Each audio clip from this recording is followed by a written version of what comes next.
야당이 강행 처리하고 밀어붙이는 법안 6개가 있습니다. 이 법안에 대해서 한덕수 대행이 거부권을 행사하느냐 이 부분이 쟁점인데요. 일단 오늘은 상정을 보류한다고 하지만 19일에 6개 법안에 대해서 거부권을 행사할 것이란 그런 관측이 좀 나와요. 예. 당연히 거부권을 행사해야 됩니다. 왜냐하면 지금까지 예를 들면 양국관리법이라든지 몇 개 법안은 계속적으로 이제 그 거부권을 좀 행사했지 않습니까? 예. 왜냐하면 양국관리법 같은 경우는 이제 그 시세가 일정 폭 이하로 이제 하락이 되면 무조건 정부가 강제 수매를 하도록 돼 있는데 이제 이렇게 되면 예.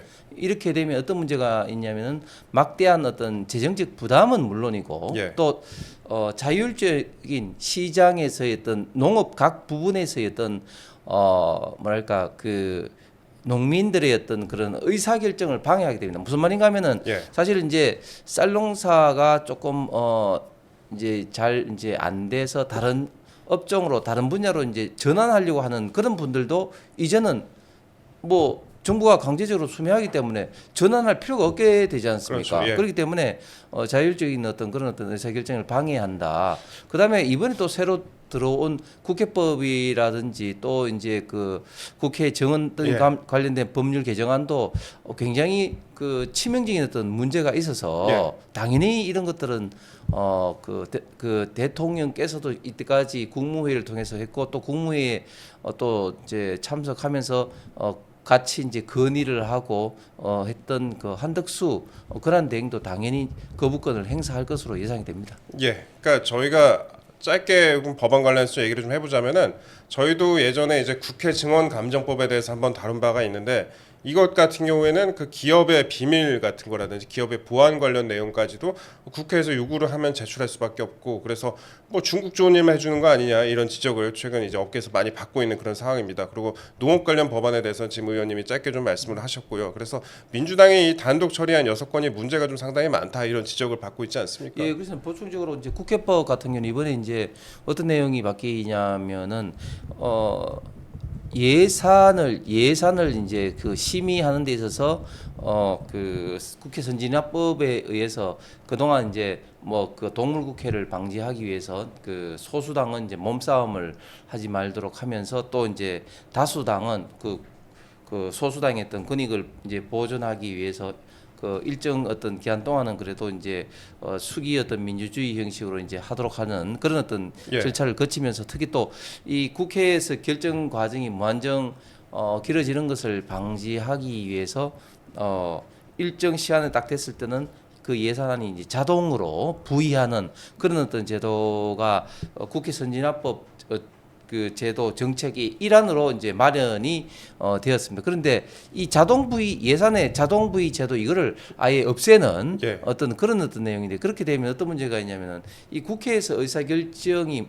무한정 늦어질 수가 있다. 그래서 정부가 예산을 집행하는 데 있어서 엄청난 문제가 발생할 가능성이 많다. 그다음에 국회 감정 관련된 법안에 있어서 앵커께서 말씀하셨지만 중국뿐만 아니라 지금 현재 그 각 국가별로 얼마나 치열한 어떤 그런 어떤 그 그렇죠. 경제에서 경쟁을 하고 있는데 기업의 어떤 그 영업 비밀 내지는 어떤 기술들이 그런 어떤 국회가 요구하면 무조건 어떤 그 제공을 해야 된다면은 예. 그런 것들이 다 예. 공개가 될 그런 우려가 있는 거죠. 네. 그렇기 때문에 그렇지 않아도 어려운 우리 기업에는 엄청난 부담이 될 수밖에 없다. 그런 우려가 굉장히 큰 그런 악법입니다.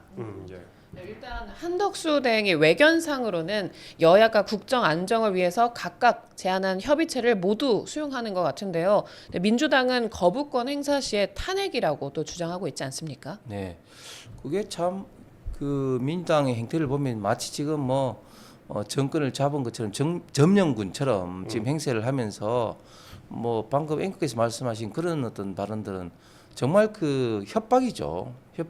이걸 거부권 행사하면 탄핵하겠다 이렇게 하는 건데 저는 그런 협박에 결코 한덕수 권한대행이 굴복해서는 안 된다. 굴복해서는 한덕수 총리가 굉장히 역사에 큰 오점을 남기게 된다고 보고 과감히 거부권을 저는 행사를 해야 된다고 생각을 합니다. 그리고 당연히 그렇게 할 것으로 믿고 만약에 거부권을 행사했다고 민주당이 한덕수 권한대행을 탄핵한다? 그렇게 된다면 저는 민주당에게 오히려 더 국민들의 비판에 직면할 것이고 후폭풍을 맞을 거다 그렇게 생각합니다. 예, 그 사실상 민주당이 지금 행정권까지 남용을 하는 것이 아니냐 이런 비판을 받고 있는 상황 아니겠습니까?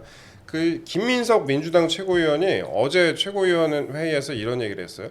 권한대행 총리에게는 법률 거부권을 행사할 능동적인 권한이 없다 이렇게 또 경고를 했다고 해요. 근데 이게 과거에 노무현 전 대통령 탄핵 심판 그 기간 당시에는 또 고건 대행이 거부권을 행사를 했다고 하지 않습니까? 예.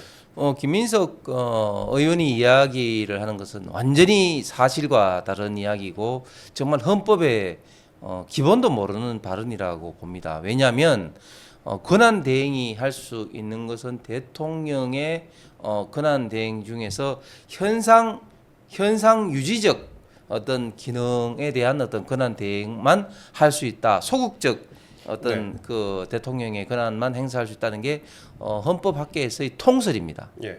자, 그럼 여기서 현상 유지적, 소극적이란 것은 뭐냐면 글자 그대로 법을 새롭게 만드는 게 소극적이겠습니까? 법을 만들지 않고 현상을 그대로 있는 게 소극적이겠습니까? 당연히 새로 법을 만드는 게 오히려 그게 더 현상 변경의 가능성이 많은 거죠. 그러니까 예. 법안에 문제가 있어서 거부권을 행사하는 것은 전혀 현상 변경의 어떤 그런 어떤 그 기능이 아니다. 당연히 거부권은 행사할 수가 있고 오히려 장관이라든지 헌법재판관이라든지 이런 어떤 인사들에 대한 임명권 자체가 저는 현상 변경의 어떤 그런 가능성이 굉장히 많기 때문에 거부권의 대상이 아니다. 이렇게 하는 것이 헌법의 기본적인 원리이자 통설입니다. 네, 그렇기 때문에 김민석 의원 같은 이런 어떤 헌법의 기원조차도 모르는 사람이 그냥 뭐 본인들의 어떤 입장에서 그렇게 이야기를 하는 것은 국민을 정말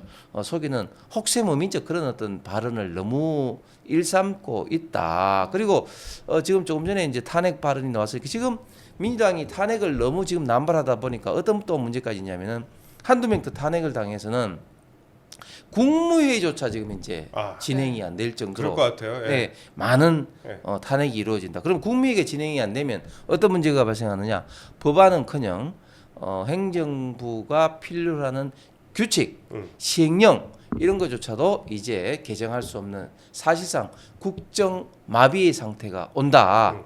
그런 것을 지금 이제 민주당이 지금 현재 하고 있다는 말씀을 드리겠습니다. 예, 의원님 말씀을 들어보니까 또 비슷한 논리로 좀 저희가 접근을 해보자면은 이번에 그 한덕수 총리가 헌법재판관 후보자들도 비슷한 논리면은 임명을 할 수 없는 거 아니겠습니까? 민주당의 그런 논리대로라면. 그러니까 민주당 추미애 의원도 과거에 또 권한대행이 헌법재판관을 임명할 수 없다 이렇게 또 강하게 주장을 또 하지 않았습니까? 그럼 추미애뿐만 아니라 박범계 뭐 그런 사람들도 그렇죠. 예. 2017년도 당시 한교안 권한대행이 이제 헌법재판관들 임명하려고 할 때 이제 반대를 했죠. 그때 우상호 당시 의원도 그랬었고. 예, 반대를 했는데 또 여기서 약간 또 입장이 달리는 게 이제 그 헌법재판소의 재판관들이 9명인데 3명은 대통령, 3명은 대법원장, 또 3명은 국회 몫입니다. 예. 그렇기 때문에 누가 어떻게 이제 임기가 만료되느냐, 그래서 이제 추천하느냐에 따라서도 예를 들면 국회 몫에 대해서는 사실상 뭐 대통령이 임명은 하지만 뭐 사후 승인적 성격이기 때문에 할 수 있다, 뭐 이렇게 이야기하는 사람들도 있습니다. 네. 그럼에도 불구하고 최종적으로는 이제 임명 권한이 이제 대통령이 국가 원수로서 갖고 있는 그런 어떤 기능에 대해서 과연 권한 대행이 임명할 수 있느냐, 이런 점에 대해서는 여전히 입장이 이제 갈리게 되고, 과거에 이제 민주당의 그런 어떤 말들에 비해서는 결코 할 수가 없죠. 자기들이 할 수 없다고 했잖아요. 보수의 어머니가 안 된다 그랬죠. 네, 그럼요. 예. 예, 그랬었죠. 예.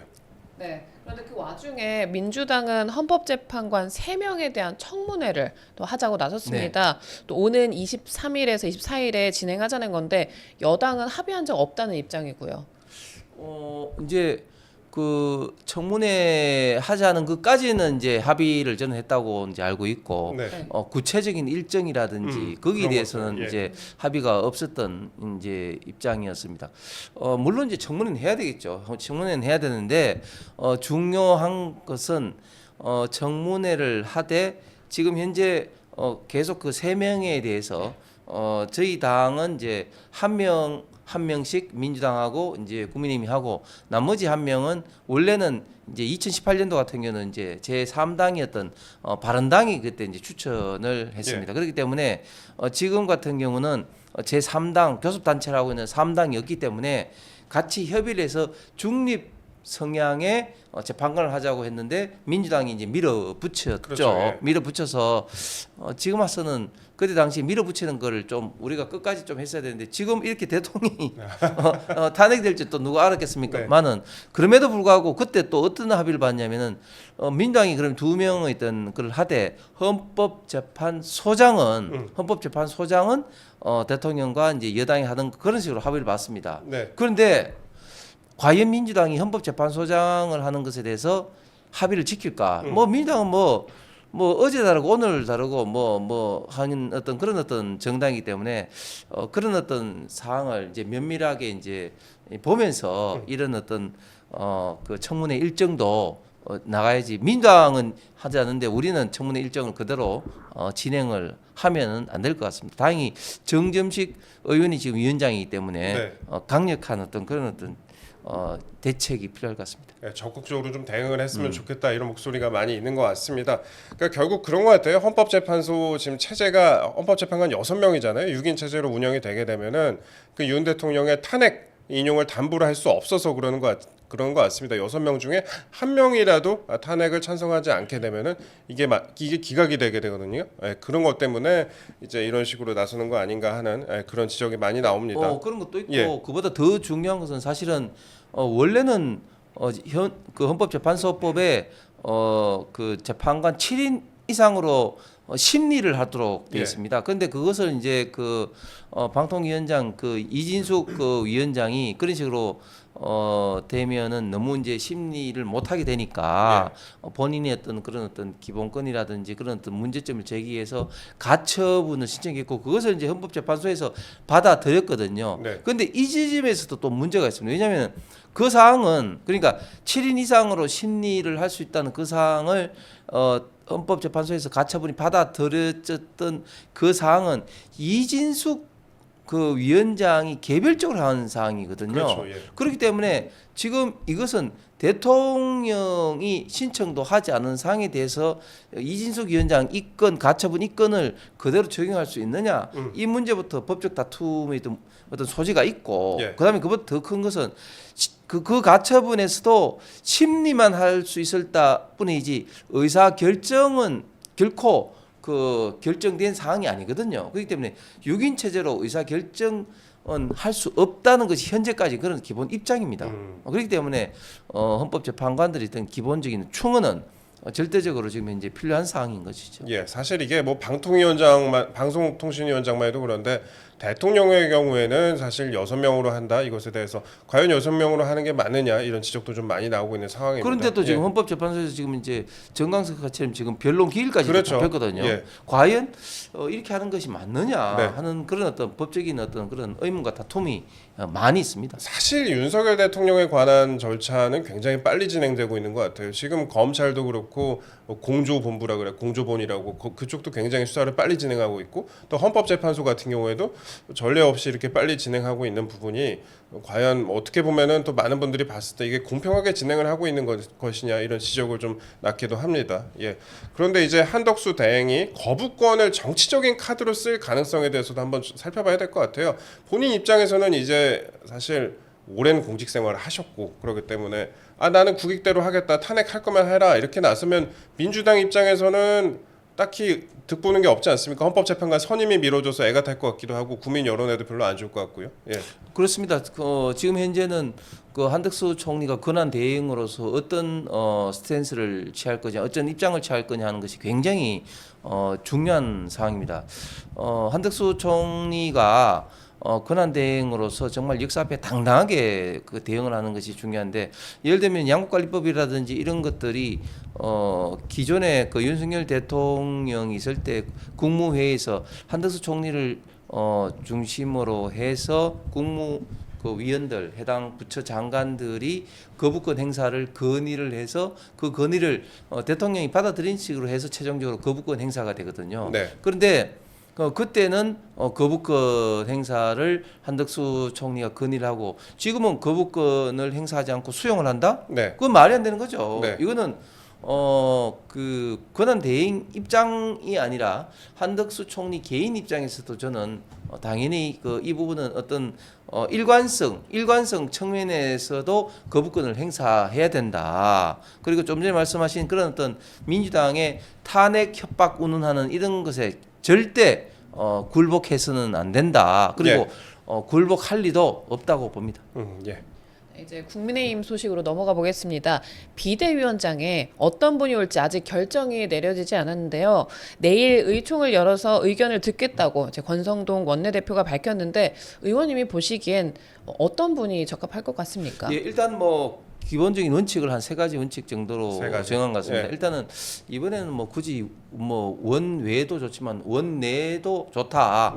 원내외를 이제 불문한다는 거 그리고 중진들을 좀 더 많이 좀 한번 염두에 두보자는 뭐 이런 것이고 그다음에 많은 어떤 분들의 좀 의사를 할 수 있는 이런 어떤 의사소통 예. 이런 능력 그리고 지금 비상시국인 만큼 이런 시국을 좀 타개할 수 있는 어떤 경륜과 좀 아이디어가 있으신 분을 좀 모시자 뭐 이런 어떤 세 가지 원칙을 좀 정하고 이제 보는 것 같은데 제가 볼 때는 뭐 그렇게 서두를 필요는 없다고 보는 게 일단은 만약에 그게 여의치 않으면 임시 권한 대행으로 또 권성동 대표가 원내대표가 할 수도 있습니다. 네. 그렇기 때문에 결국 서두를 필요가 없는 것 같고 지금 원외보다는 지금 원내 권영세 또 나경원 윤상현 김기현 의원 등등이 지금 예. 이제 거명이 되고 있죠. 네. 뭐 그렇기 때문에 조만간에 그 의총을 통해서 그런 분들 좀 중심으로 좀 의견이 나오지 않을까 생각합니다.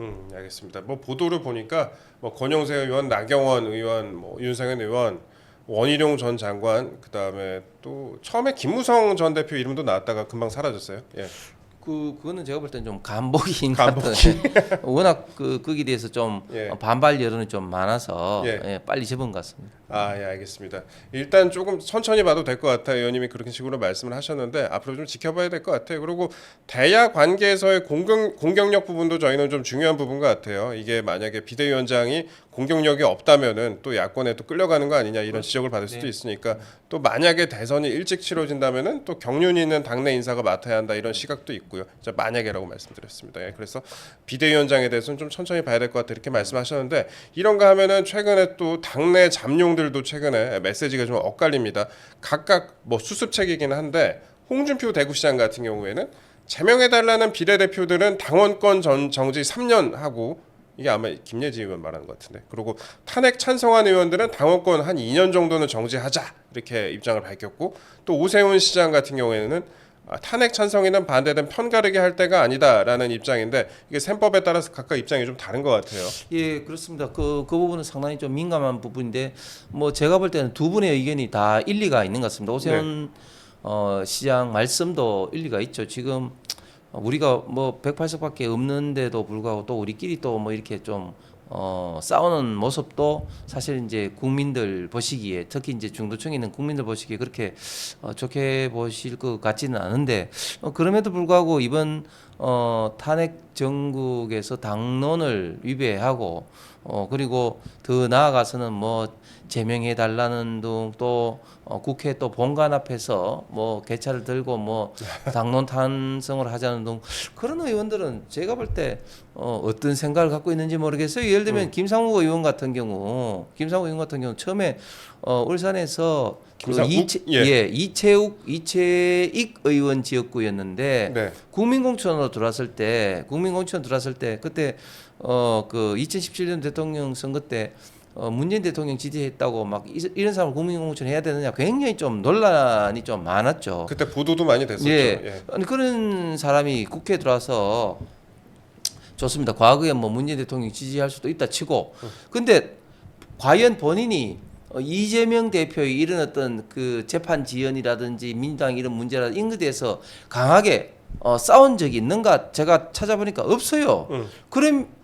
그러면서도 이 탄핵 정국에서는 당론을 반대하면서 그 국회 본관에서 이 폐차를 달고 탄핵 찬성 당론을 하자고 그런 식으로 한다는 게 참 우리 그 당의 당원들이 도저히 좀 이해할 수 없는 그런 어떤 상황을 만들었고, 또 김유지 의원 같은 경우도 참 우리 당의 공천의 대원칙인 비례를 2번 연속으로 하지 않고 심지어 비대위원이었는데 그렇죠. 그런 어떤 상황에서 한동훈 당시에 그 비대위원장이 공천을 그렇게 했는데, 과연 지금 와서 또 이제 제명해달라고 이야기를 하는 것이 결국은 이제 당에서 제명하면 비례는 계속해서 이제 예, 그 의원직을 활동할 수 유지할 있고, 예. 수가 있으니까 당 내에서 활동하기 너무 좀 뭐 그 부담이 되니까 제명해달라고 이야기하는데, 참 어떻게 그렇게 이야기할 수 있는 건지 뭐 그런 어떤 것에 대해서 그냥 또 넘어가는 게 과연 당의 어떤 기강적인 문제라든지 또 정의적인 측면에서 맞는 건지 뭐 이런 측면에서 또 홍준표 시장이 입장을 했는데 또 그런 측면도 또 무시할 수 없는 것이 아닌가 예. 또 생각도 듭니다.